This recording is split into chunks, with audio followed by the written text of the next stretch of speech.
Sorry about that. No worries. Okay, everybody, just a couple of the things at the top here.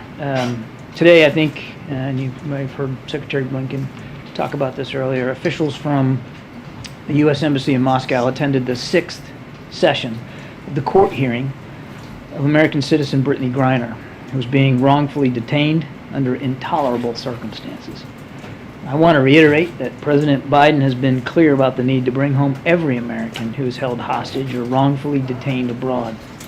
And that includes, of course, Brittany Griner and Paul Whelan. Now, months ago, President Biden directed his national security team to pursue every avenue to bring Brittany home safely to her family, her friends, her loved ones, or teammates. The U.S. government continues to work aggressively, pursuing every avenue to make that happen. Now, as part of those efforts, we made a substantial offer to secure the release of Paul Whelan and Brittany Griner and to bring them home, just as Secretary Blinken mentioned earlier. I would add that a high-level administration official, the Deputy Homeland Security Advisor Josh Geltzer, reached out today to both the Whelan and Griner families ahead of Secretary Blinken's comments, and he's going to be having conversations with them later today and tomorrow as we arrange for them to connect. In order to decrease the chances for success here, we're obviously not going to be able to share more publicly about the deal. I'm sure you all have questions about what this looks like, and I'm sure you can all understand that it's not going to help us get them home if we're negotiating in public with y'all. So I'm not going to have any more detail on that. But I will say that the President and his team are willing to take extraordinary steps to bring our people home, as we've demonstrated with Trevor Reed. And that's what we're doing right here. It's actively happening now. This has been at the top of the mind for the President and for his whole national security team. He receives regular updates about the status of our negotiations to secure Brittany and Paul's release, as well as other U.S. nationals who are wrongfully detained or held hostage in Russia, and I might add, around the world as well. With that, take some questions. A few questions for you, Kirby. Just want to make sure, one, this offer was made in June, is that right? It was made several weeks ago. Several weeks ago. And has Russia responded to the offer? And our indication seems to be that they have not. And if they have not responded, what do you read into that? Again, I don't want to get into the details of negotiations, Caitlin. I would tell you that the offer has been made, and we certainly hope that Russia will favorably engage on it, but I don't want to get into more detail about that. If they haven't favorably engaged so far, do you think this is an offer that President Biden needs to make directly? I think we're making it clear across the national security team that we're serious about securing their release. I don't have any conversations to speak about or announce on the President's behalf. We believe that this is a serious proposal, and we want the Russians to take it seriously as well. You talk about Brittany Griner and Paul Whelan being a part of this substantial, serious offer, as you describe it. There are other questions being asked about why Mark Vogel's not included among those names. He's a former diplomat. He was a teacher at the Anglo-American School of Moscow. Can you explain why he is not a part of this list of Americans that are a part of this exchange? I don't want to talk specifically about what the modalities of the deal is. You mentioned the word exchange. I'm just not going to get into the details of it, but I would just tell you we're focused on all Americans who are held hostage and wrongfully detained around the world. What we're talking about with this particular proposal is for those two individuals. That doesn't mean that we're not also working in real time on other Americans who are unjustly detained around the world. Can you explain why he then is not a part of this one? I think I'm just going to leave my comments where they are, Peter. Yeah. Is there a risk in announcing this deal and making this deal public? This is delicate work to try to negotiate for someone's release. And every case is individual. The circumstances of their detention is unique. The circumstances of how they're being held and under what legal basis is all unique. And of course, our approach then has to be unique. We try very hard to be very careful in the public sphere about how much we say. I don't want to get into too much today, other than to tell you that we felt that where we are, and given the circumstances, certainly in part in context to Mrs. Griner having to stand and testify today, that it was an appropriate time to talk about these efforts. But I will tell you that even that decision was not taken lightly, and we're going to continue in private to work through the negotiations. I know you can't talk about the details of the deal, but it has been reported that Victor Booth is part of that. He's obviously been called the merchant of death. He's been called the most dangerous man on the face of the earth. Is having him part of this deal a good idea?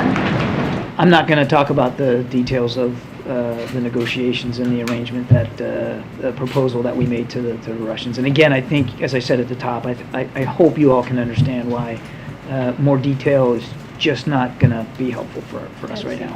Taking another crack at that, has the president made a determination that releasing Victor Boot is in the national security interest of the United States? I'm not going to negotiate this thing in public, and I'm not going to talk about specific individuals. Our focus on individuals right now is on getting Mr. Whelan and Ms. Griner home, and that's where the president's head is. And again, we've made a proposal. We urge the Russians to move positively on that proposal so we can get these two individuals home. The details of it, I think, are best left between us and our Russian counterparts. You said that this obviously is a delicate negotiation, delicate work, but that you decided this was the appropriate time. Why is this the appropriate time to go public with this substantial offer? And are you just trying to up the pressure on Russia by making this public now? Yeah, I think it's sort of the same answer I just gave. There's no decision to talk about these issues are made lightly, given how sensitive they can be and given the ultimate outcome that you want to achieve. We think through every step so carefully, and I can just promise you that this decision to talk about it was made in the same vein and in the context of what's going on with both cases and what's going on where we are in the negotiations, and we just felt like it was an appropriate thing to do, again with limits. I mean, we're only going to go so far. And more broadly, if I could, after Trevor Reed's release, the president did talk about what a difficult decision that was and how he didn't take it lightly. Could you just talk broadly as how does the president evaluate when a prisoner swap is worth it? There's a range of things that the president and the whole team have to balance here. I mean, ultimately, your goal is to get Americans that are unjustly detained and held hostage home, back to their families where they belong, back on their home soil. That's the overarching goal. You start with that, and then you start thinking through the building blocks of what's it going to take. And every case is different, every single one, because of different legal systems where they're held, different conditions under which they're held, different governments that you're dealing with, whether what their relationship is bilaterally between you pick the country you're talking to. All of that factors into it. And the team presents the president the whole range of options for him to work his way through there. But I can assure you that in his mind, as I said at the top, the foremost in his mind is getting these Americans home. And obviously there's, as I said, there's a balance to be achieved with each and every arrangement. The balance of getting folks home, but also making sure that our own national security is preserved, and clearly that we're not encouraging hostage taking in the future.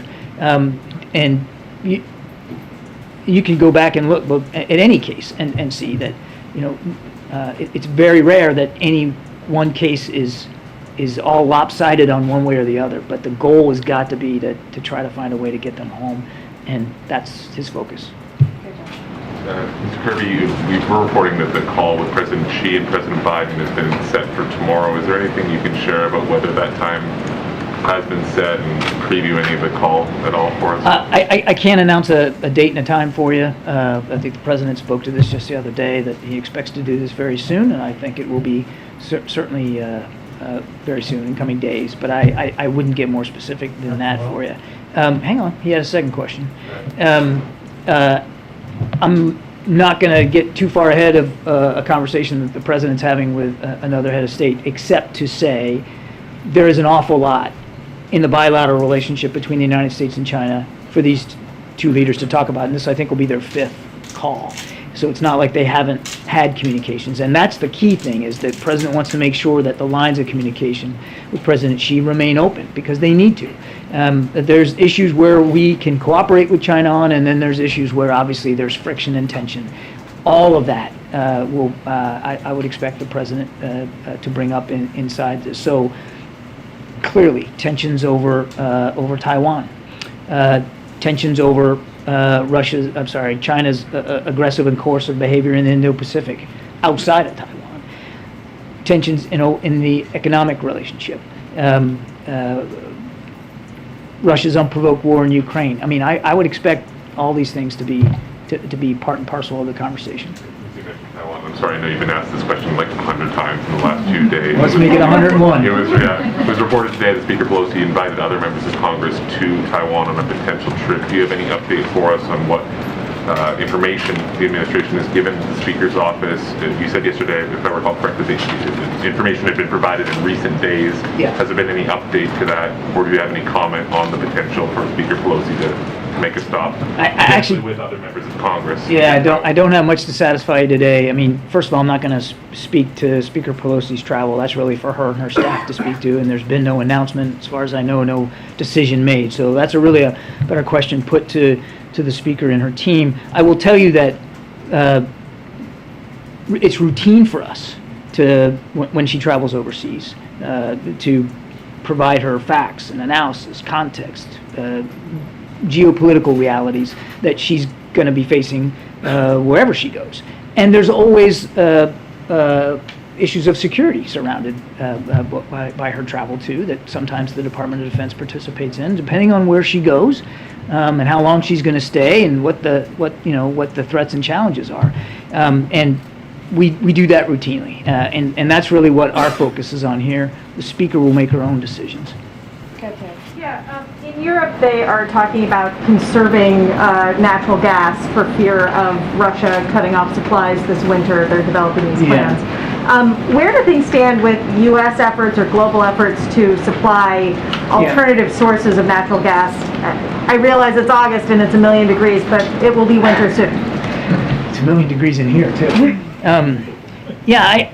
I think I think Karine's talked to you about the task force that the president stood up to work with suppliers and distributors around the world to see if we can't find alternative sources for natural gas and, frankly, for oil for our European allies and partners, and that work continues. This is just another example of Mr. Putin weaponizing now energy as he's weaponized food.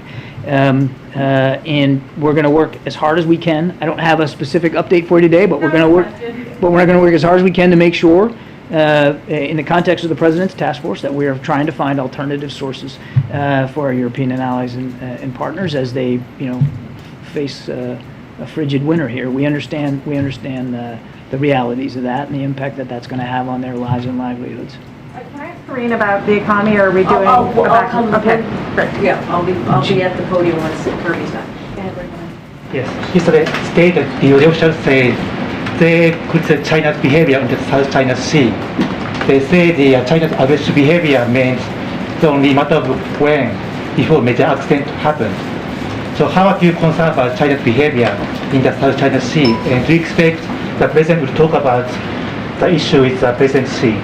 I would fully expect that, as part of the president's conversation, that tensions in the South China Sea will come up, as they have routinely, with respect to China's excessive maritime claims that aren't backed up by international law, by their coercive and aggressive behavior towards nations that border on the sea or are in the South China Sea. And I fully expect that will come up. Yeah. Alex and Crystal. John, back to the Speaker's potential travel. It's well known that the Chinese have leveled threats, saying there'd be severe consequences. What would the president say to that, given that it's assured that's going to come up? I'm not going to get ahead of the president's call with President Xi, and I certainly wouldn't detail here for you his specific points on any one issue. I wouldn't go there. To follow up, Axios is reporting that Brett McGurk told a think tank last week that it's highly unlikely that the Iran nuclear deal will be revived. Is that an accurate statement? I don't think I'm going to comment on what was billed as a private phone call that Mr. McGurk participated in. I would just tell you a couple of things. One, we remain committed to seeing Iran never achieve a nuclear weapons capability. You heard the president say that on our recent trip to the Middle East. Two, that the president believes diplomacy is the best path forward to that outcome. Three, that the negotiations are pretty well complete on a new JCPOA, and it's on the table, and the onus is now on Iran to decide whether they're going to take that deal or not. And the last thing I'd say is, short of that, and I don't want to hypothesize, we still hope that they'll come back into compliance, and it's not just us, our European partners feel the same way. But short of that, the president has an obligation, and you heard him say this on the trip, to make sure he can look after our national security interests in the region, make sure that we have the capability and the capacity to do that, to defend ourselves and to help defend our allies and partners against the range of other Iranian threatening behavior. Their burgeoning ballistic missile capability, which continues to improve, their support for terrorist groups, their threats in the maritime environment. All of that's still happening, and so we still have a concomitant responsibility to be ready for that, and we will. This question has come up given the golf tournament happening at Bedminster, and it's a question from the 9/11 families. Does President Biden plan to meet with the 9/11 families as his predecessors have done? I don't have anything on the president's schedule with respect to that. I don't, but we can take the question and see if there's something. I just don't know. But before I go, I don't want to just go past that. Yeah, sure. Obviously, the president, just like all Americans, remember that tragic day and continues to want to do everything that we can as an administration to support them. Excuse me if you said this before, but did they come up specifically in the Saudi meetings? The president made it clear that I would just say that made it clear that human rights and the defense of our national security interests abroad and at home were important to him. Thank you, Karine. So I have a question about China and then a question about Saudi Arabia. On China, you just mentioned that President Biden intends to bring up South China Sea issues. I was wondering if we could also expect him to be bringing up issues regarding fentanyl exports from China and regarding the origins of COVID-19 as well. I think, as I said, there's going to be a range of issues. We'll give you a full readout after that call is over with, and I think I've gone in. They are big issues. No argument. I think we'll give you a readout when the call's over. I don't want to go into any more detail of the call than I just did. Regarding Saudi Arabia, President Biden may have begun to have symptoms about 4 days after returning from Saudi Arabia. Has the U.S. government ruled out the possibility that the Saudi government may have deliberately exposed the president to the coronavirus? I think I should refer to Karine on that question in terms of talking about the president's medical condition. That's out of my scope. But I don't know where this idea is coming from. I don't know what prompted you to ask it that way. But the idea that a foreign nation state would deliberately try to infect the president of the United States with a virus is just ludicrous. Just absolutely ludicrous. There's nothing to it, and it should be treated as the ridiculous idea that it is. Admiral, I have a question just briefly. I just want to know what's your response to Russia? So on Taiwan, you mentioned that'll be a topic on the Xi call. Where is that situation right now, and where do you expect that it will be after the call? Do you expect there to be some progress or some kind of new arrangement on that issue? I wouldn't. I mean, again, I don't want to get ahead of the president. So I can't speak to some specific arrangement that might come out as a result of this. But let me back up a little bit. This is about keeping the lines of communication open with the president of China, one of the most consequential bilateral relationships that we have, not just in that region, but around the world, because it touches so much. And I think President, I know he's looking forward to this conversation. There's a lot for them to talk about. Clearly, we would expect that the tensions over Taiwan would be on the agenda. I'm sure, without getting into too far ahead of the president, I'm sure that in one form or another, he will reaffirm that there's no change to America's commitment to the one China policy. None. Zero. And that we continue to not want to see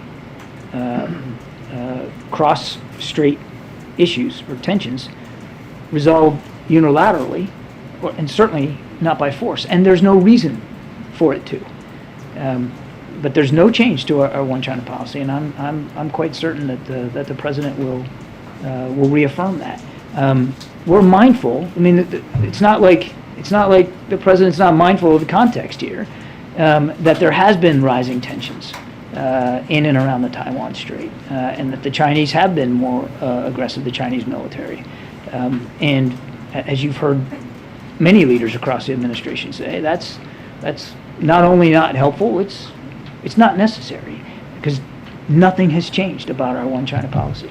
And then let me just get one other, because the CHIPS Act secured Senate support today. That's a China-related measure, obviously, on economic competitiveness. And I'm curious that, the president already issued a statement of support for what the Senate did, but that bill does not include a measure that would allow the U.S. to look at what businesses are doing abroad when they're investing in China.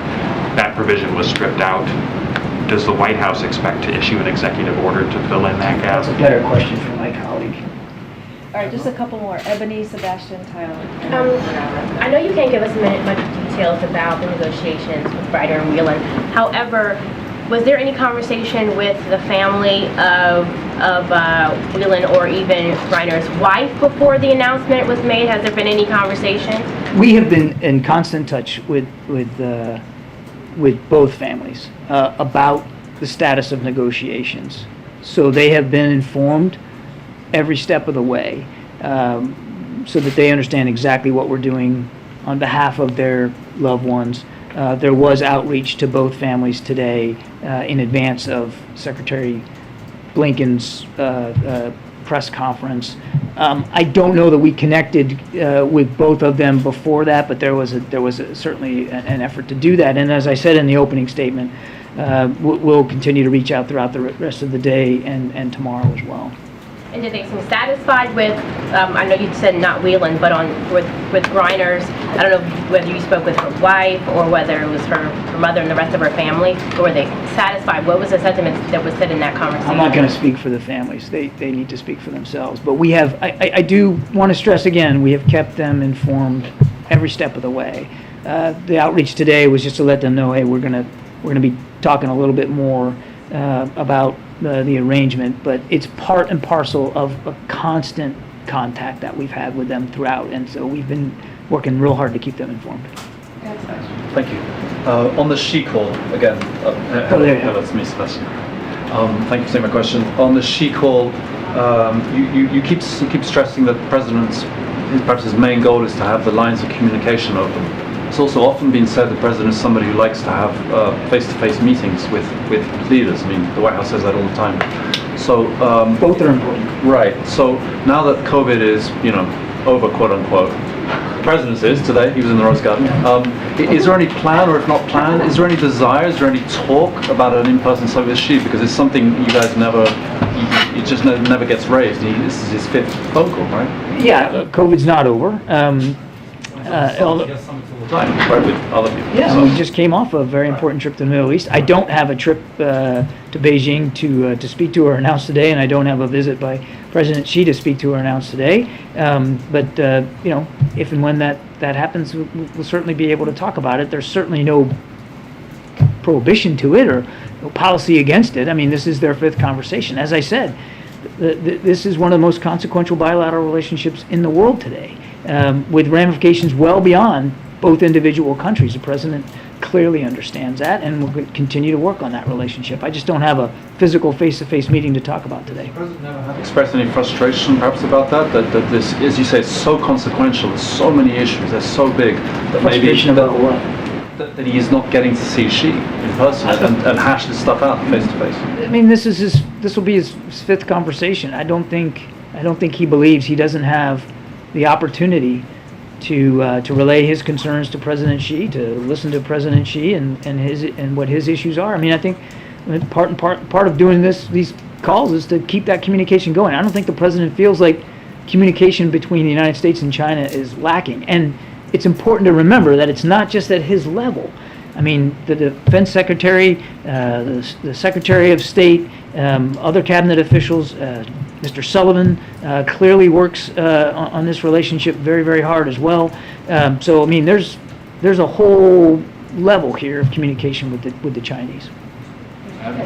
Just more on the timing today of Secretary Blinken's announcement on the fact that the U.S. had made a deal. Was that in part because, as you said, Russia has not favorably engaged on it? You said it happened many weeks ago. Why was today the day that he would announce it? Yeah, I think there's a lot of reasons, and I think you have to just because we don't want to negotiate too much in public. I think the reason we did it today was in context of sort of where things are, where things aren't, and certainly this next step in her trial.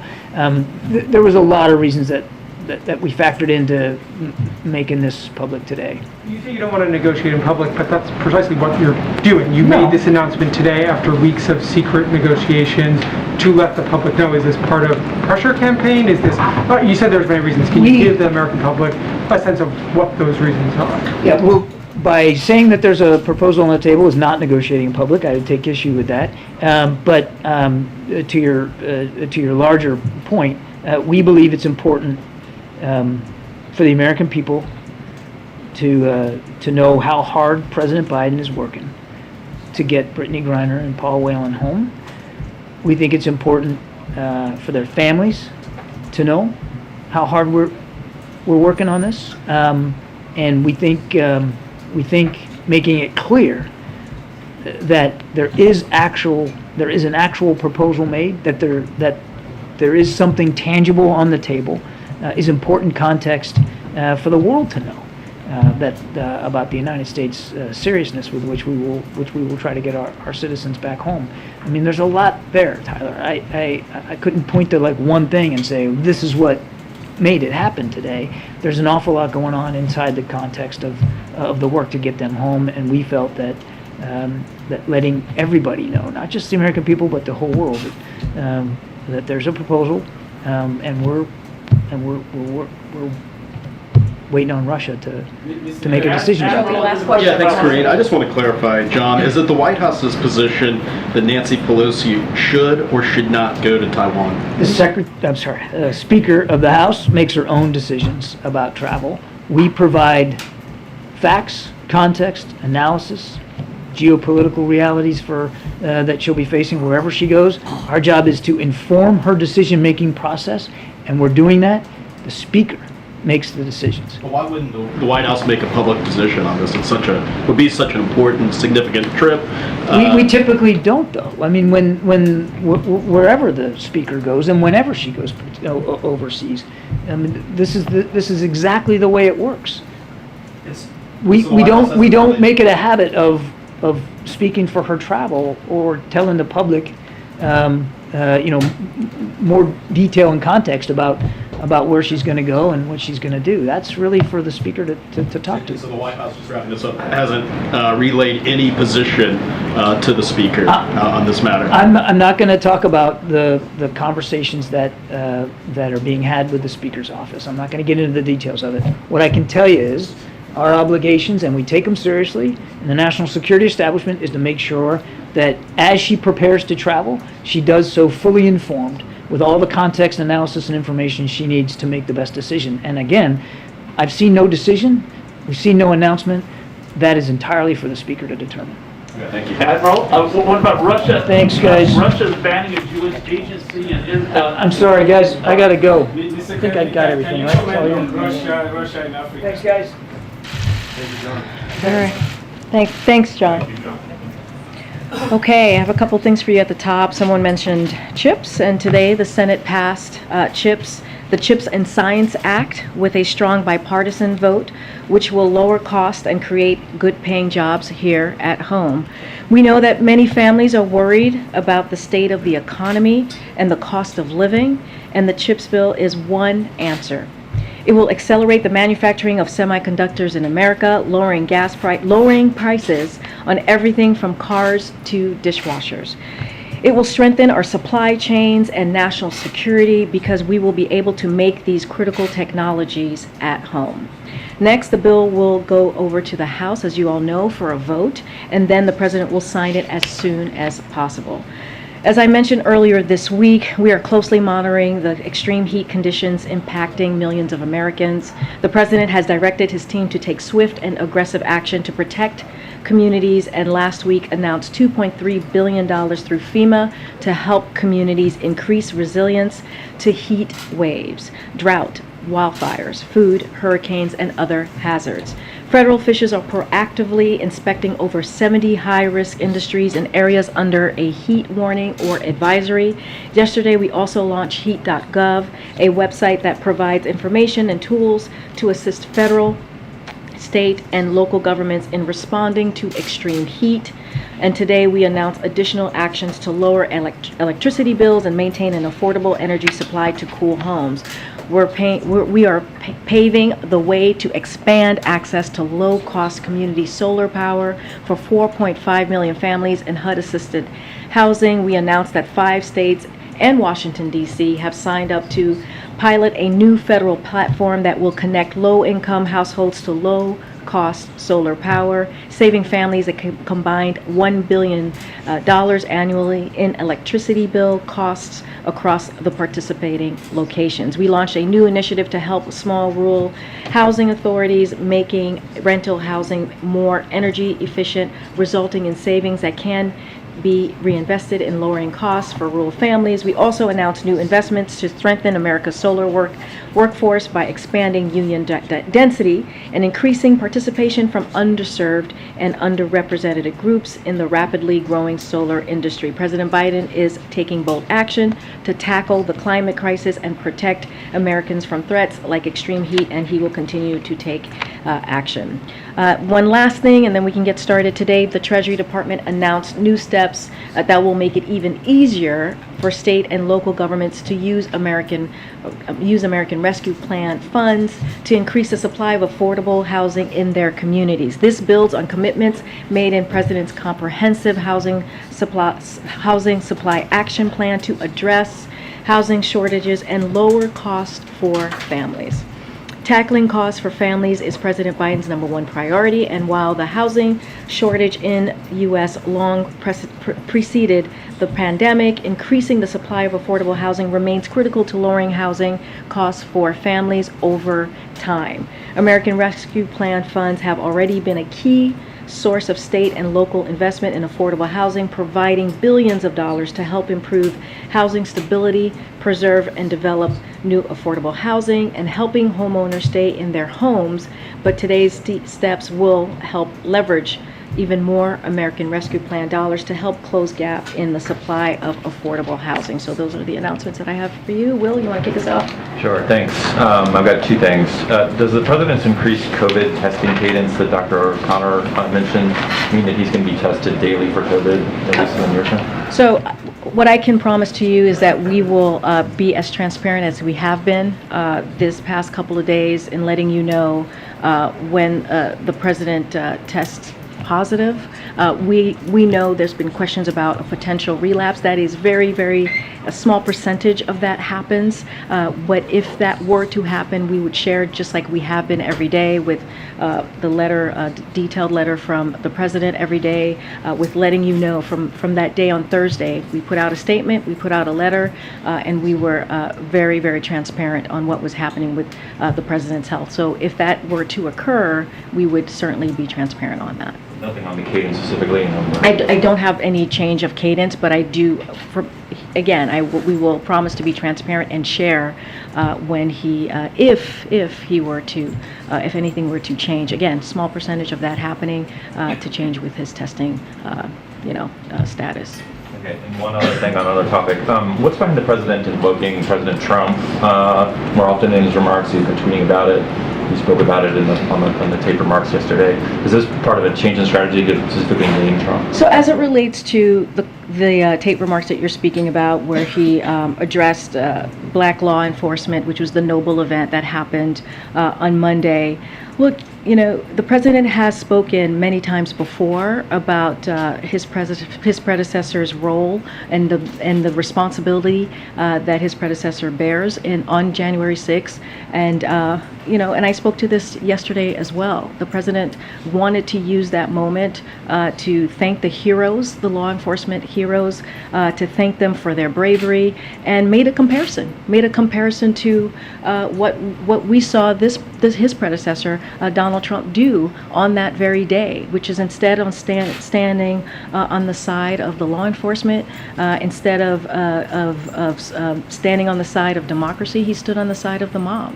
And so that is what the president wants to make very clear, is that we had law enforcement that day who were assaulted, who were beaten, who were being attacked, and they protected our democracy. And we had someone who was in this very building, as you all saw the reporting, 187 minutes away, minutes of the first couple of hours, those 3 hours, not far from where we stand here today, and didn't do anything. And so that is what the president wants to make very clear. So just to follow up on the CHIPS Act bill, there was that provision in there that you all had advocated for that would let you basically block a deal if a company was going abroad and, say, investing in China, and you thought it was against national security interests. That got stripped out. Are you guys going to do that as an EO? So I'll say this: the bill is going to the House, so that is the next process of the bill. We've been very clear about having guardrails. I think the Speaker wrote a letter saying that, how important it is going to be to have those safety precautions in this CHIPS bill. Look, this is going to, what we're seeing right now, what the Senate has passed, is going to be a game changer. As we talk about inflation, as we talk about strengthening the supply chain, this is what this will do. When we talk about, when we look at those semiconductor chips that are in, for example, automobiles, and we saw how those costs spiked during the pandemic. This is going to help lower cost for families. So, it's going to continue into the House, and so we'll see what happens in the next step. I'm not going to speak to hypotheticals at this point, but again, it still has another process that it needs to go through. Okay, now let me ask you just a quick question on the economy. Fed Chair Jay Powell, after raising rates again today, he said in his press conference that the U.S. economy is not currently in a recession, but that the path to have a soft landing clearly has narrowed, which translate out of the jargon means that it's much more likely that we will have a recession as they continue to try to fight inflation in the future. So is that the White House's assessment as well, and what would you do to kind of make that less likely? So here's what he said. I'll quote him directly. "I don't think the U.S. is currently in a recession. There's just too many areas in the economy that are performing well." And then he points to the labor market, the very strong labor market that we know are one of the factors that economists and experts look at. Right now, we're seeing that strong labor market with about 400,000 jobs that have been created each month. We see unemployment at 3.6. There was the state unemployment numbers that came out last week with 21 states that are at 6% or lower. And so the way that we see is that we are not currently in a recession or a pre-recession. And look, we're going to let the Fed do its business. We're going to let them continue to be independent, and that's what the president has said. They are committed to making sure that we lower inflation or tackle inflation for the American people. So we're going to let them do their job. They have the monetary policy to do that. So I won't speak further into exactly what they're doing and how that's going to look for them. You noted we are not currently in a recession, you don't think, but are you concerned that these Fed rate hikes could push you into a recession? Look, we, again, it is, we're not going to comment on the monetary policy steps that the Federal Reserve is taking. They are an independent agency, and we are going to give them the room to do the job that they're doing. And so right now, the president has laid out his plan to lower inflation. We have seen what has happened with gas prices the last 43 days, a steep decline, a steep decline that we haven't seen in a decade. Again, to help give families a little bit of breathing room, and that's what the president has talked about. We have also seen food prices go down just a little bit, and so we're going to continue to do that. There's the drug prices bill, the reconciliation legislation that's going to continue to address lowering costs for Americans, and so that's going to be our focus there. We are hearing from companies like Walmart and Target who are starting to say that they're seeing how inflation is impacting their customers, and there are a lot of Americans who, even though you may say that we're not in a recession now, that's not how it feels to them. What is your message to those consumers, those Americans who very much feel that we are in one? And we have said this before. We understand what the American people are going through. We feel that. We understand that. That is something that the president personally understands. We see that the gas prices and what they're dealing with at the pump is costing families. But again, the president for the past several months has taken action to make sure that we do everything that we can to give American families some relief. That's why he did the work with the Strategic Petroleum Reserve. That's why he did the announcement on the ethanol 15, something that's not normally done during the summer. And he did that so that we can bring some costs down. Even the Treasury Department announced yesterday that the actions that the president took helped bring down the cost per gallon by 40 cents. And so while there's still more work to be done, but this will give families a little breathing room. 70 cents on average per gallon. That's gonna give families with two car families at least $70 a month to save. And so that matters. Now, is there still work to be done? Absolutely. The job doesn't stop. He's going to continue to see what else he can do. That's why we're looking at the reconciliation piece as well to bring down lower costs, and that's what the CHIP bill is going to do. Okay, Caitlin. I know you can't talk about the details of a prisoner swap, but is the president consulting with the Justice Department about all of this, given that would involve a prisoner swap? So I can say this, again, we're not going to give the details. There's safety reasons. Kirby just laid out all of the rationale of not negotiating and not going further than we are already. But look, the State Department is playing point on this. There is a special envoy that deals with this issue specifically. And the president has been very, very clear from very early in his administration that he believes that any U.S. national that is wrongfully detained should be brought home, and he's going to do everything to make sure that happens. Also, there's a new poll showing that 75% of Democratic voters want the party to nominate someone other than Joe Biden as the nominee. What does the president make of that dynamic? I mean, we're not worried about polls. The president has been clear that he intends to run, but we are so far away from that time, from even being close to be thinking about that. But what I can say is we're going to continue to do the work that I just laid out that the president is doing, lowering costs. You saw the president's statement on chips. That is a great step forward to investing in manufacturing, to dealing with our national security, to lowering cost for Americans. There's the reconciliation bill that's going to help lower cost.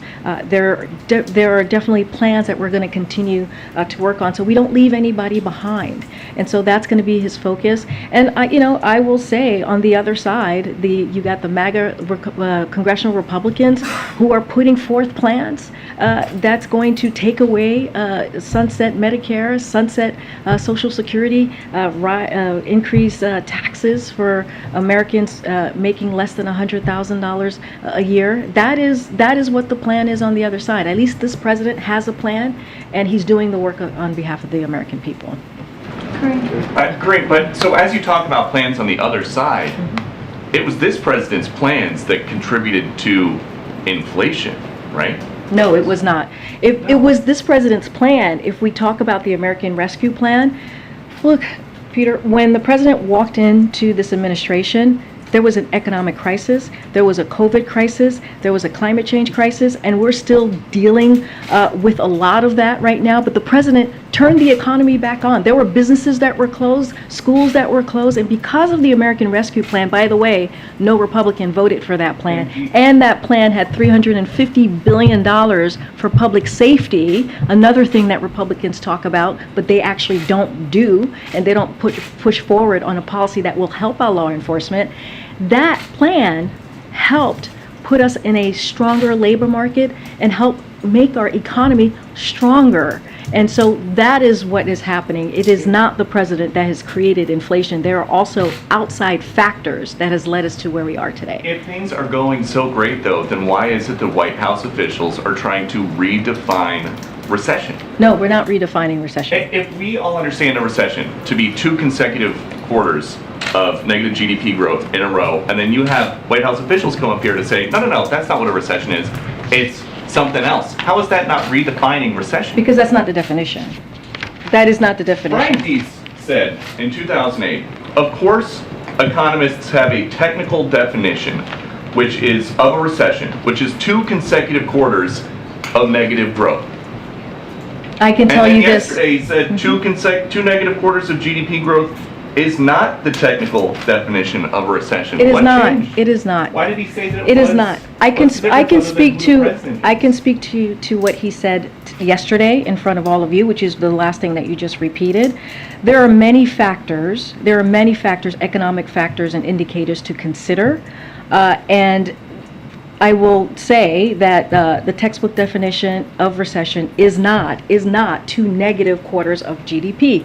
We have a strong labor market. We have business that's investing. We have consumers that are also very much investing and purchasing. That is incredibly important. We have 3.6 unemployment. You do not see that in a pre-recession, and you do not see that in a recession. So the factors that we are seeing right now, the economic indicators, does not show that we're in a recession. And I'll read, since you gave me some quotes, I'll give you some as well. In 2009, the St. Louis Fed said, while the popular definition of recession is 2 consecutive quarters of negative real gross domestic product GDP growth, the NBER, which we have mentioned many times in this room, does not strictly abide by this designation.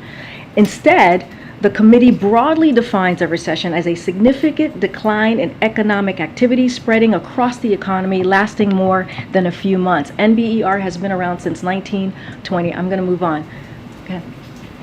To follow up on the economy, is it a risk for President Biden to say that he does not think the United States is going to be in a recession? And does the White House have any concerns that it will look misguided if the U.S. does enter a recession? So, your second part is, speculation right now, and the answer to your first part is no, because we're looking at the facts. We're looking at the other economic indicators, the strong labor market. As I just listed out, we had 21 states last week where we saw unemployment was at 3% or lower. So everything that we are seeing currently right now does not show that we are in a recession. And that is just the facts. And it's not just us saying that. You have economic experts who have said this. I just laid out a couple of outlets who have said this as well. And so there is not, and I'm happy to list more economic folks who have said this as well. Citigroup's Jane Fraser, little of the data I see tells me the U.S. is on the cusp of a recession. Moody's Analytics, Mark Zandi, I still have no recession in my forecast, and job numbers are growing are incongruous with fears that recession is dead ahead. And so that matters too. So it's not just us saying this, there are other experts as well who have weighed in on this. And just ahead of tomorrow, given there is so much talk about is there not a recession, I asked this the other day, I just want to follow up. Is there a White House definition of what a recession looks like? We have talked about the National Bureau of Economic Research. They have the textbook definition of what that looks like. They look at it more broadly, as I just laid out, and so that's what we would point you to. Through considering your Senator Manchin has put out a statement saying that he has an agreement of some kind with Senator Schumer on an Inflation Reduction Act of 2022 that, at first blush, forgive me, I haven't read the full details, looks a lot like something that might raise hopes of a reconciliation deal. Do you have any comment from the White House on whether you've been involved in these talks, and is this a deal on a reconciliation package? So I'm standing here, I haven't seen this for myself, I need to talk to our folks on this, so I don't want to get ahead of the team here. But we have been very clear about the reconciliation bill. We have always said this is negotiations that are happening in Congress, but clearly we welcome hearing about the lowering cost of pharmaceutical drugs, which is going to help so many seniors, which is so incredibly important. This is something that the president has been fighting for since he was senator. When it comes to fighting big pharma, fighting pharmaceuticals who would not let Medicare negotiate lower cost. This matters. This is going to matter to so many millions of Americans who are dealing, many with chronic illness, as you think about our seniors. So this is something that we have spoken to. We do believe that it's going to be part of lowering inflation, which is so important, again, as we talk about the economy. I don't want to get ahead of the team on this. I have not seen the announcement, but again, we have been very supportive of those pieces of the reconciliation bill. There's no recent conversations that you can tell us There's about no, with Senator Manchin? yeah, there's no conversation that I can read out to you. I want to ask a question about monkeypox response. There is an antiviral treatment that is effective, that is in the U.S. stockpile. It's called TPOXX, and it works to see lesions go away. Apparently, it's very hard to get. Patients have to have their doctors email the CDC on a one-on-one basis, and it has to be approved case by case. Why has, and that raises questions about equities. People who might be their own best advocates, have doctors who get engaged, might be able to get access to the medication, but others might not. Why has the White House not reached down and tried to make this medicine, which the U.S. has, easier to access? So here's what I can tell you. I don't know much about this medicine that you are speaking of, Stephen, but I can tell you that when we learned, so I think the first case was in May at some time, and in June the HHS put together a comprehensive strategic approach on dealing with monkeypox. We made sure that it was also very aggressive. We made sure that there were more than 300,000 vaccines across the country. I think currently right now there's about 3,000 cases, and so we expedited that. We ordered a production of an extra 5 million more vaccines, and today, just to just to add to that, today the FDA approved 786,000 doses of the monkeypox vaccine manufactured by Bavarian Nordic. I'm not sure, maybe this is part of what you're speaking of. We would just have to dig in a little bit to see. But this is an important step forward in our plans to accelerate and strengthen our monkeypox response. And HHS is going to continue to work to strengthen the response in the coming days and work with partners on the ground in the community and across the world to combat this virus. And we have been making sure that as the vaccines go out, they go to at-risk communities, and that there's also an education component that has to be done as well, which is really important because people are not aware of what monkeypox is. That is something that HHS has been doing as well. Great. Go ahead. Just want to go back on some of the economic messaging. There's been a lot of debate over the technical term of recession, and this somewhat harkens back to earlier economic messaging that you guys had around inflation, where you insisted that it was transitory for months, then it was temporary, and then we've seen it continue to persist. And I'm wondering if you can just take us in a little bit about how you think about economic messaging, particularly as it relates to the recession.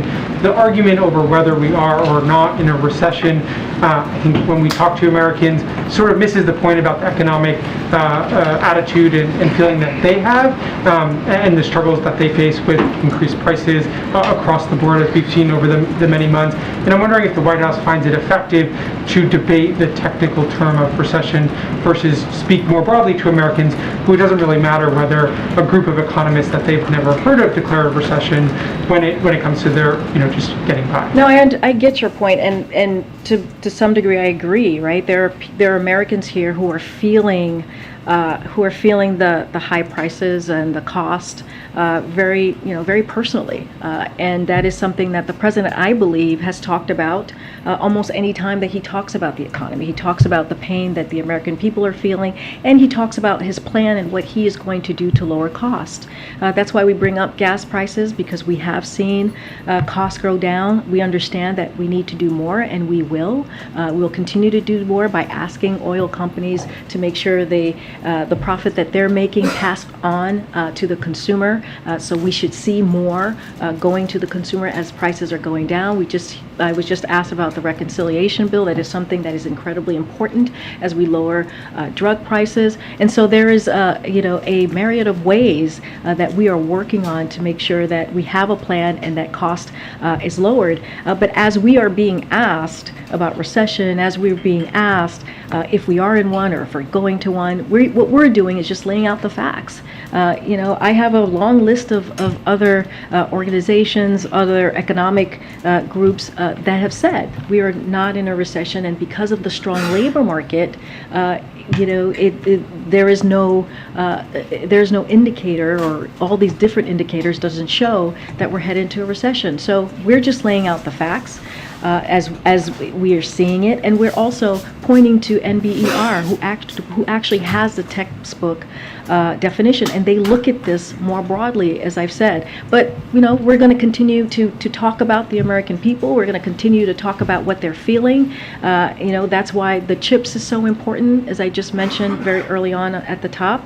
And so that doesn't end. The president does this every time we have a conversation about the economy or is asked. Just to quickly follow up, you're setting the expectation that we're not headed to a recession, we're not in a recession. What happens if the NBER does declare we're in a recession? That's a hypothetical. I'm not going to get into that. I'm just saying where we are currently, how we see things, how the multiple economic indicators that are in front of us do not play in a way where we would be currently in a recession at this time. Just lastly on that very quickly, does the president have confidence in his economic team's ability to forecast and predict? Obviously on the inflation, that was something that we heard from the whole host of the same economic officials we're hearing now, that inflation was temporary, it was transitory, it would not persist, and that's been the opposite. They're now saying the same thing about recession. I'm just curious. So the president has full confidence in his economic team. Go ahead, Peter. As the president communicated one way or another to the House Speaker Nancy Pelosi whether he thinks it's a good idea for her to go to Taiwan, or had any conversation about that topic with her? I don't have a call to preview for you at this time, or that's been on his schedule. He has spoken to members of Congress, as we mentioned last week.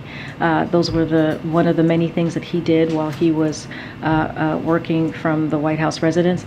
I don't have anything new to share on a particular call. Specificity to her, does the White House have any concerns about prominent American officials going, given the sensitivities of the relationship between the U.S. and China? I'll just reiterate what we have said from here, is that anytime a member of Congress travels, we do share with them the geopolitical kind of information that's happening in the country, in the region, the national security situation, and it doesn't matter if it's Taiwan or any other place around the world. We share that information, and so we make very clear of what is happening currently in that moment. You communicated earlier that the White House had identified 17 close contacts of the president. Just for clarity, as we hopefully wrap up the president's experience with COVID, can you say either way whether any of those 17 individuals, without identifying them by name, have since tested positive for COVID? They have not.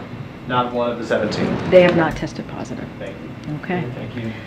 All right, I'll take one more. Tam? Now that the president is feeling better, are there any plans for him to get out and travel and talk to the American people about these economic concerns that you say he cares a lot? As you know, he's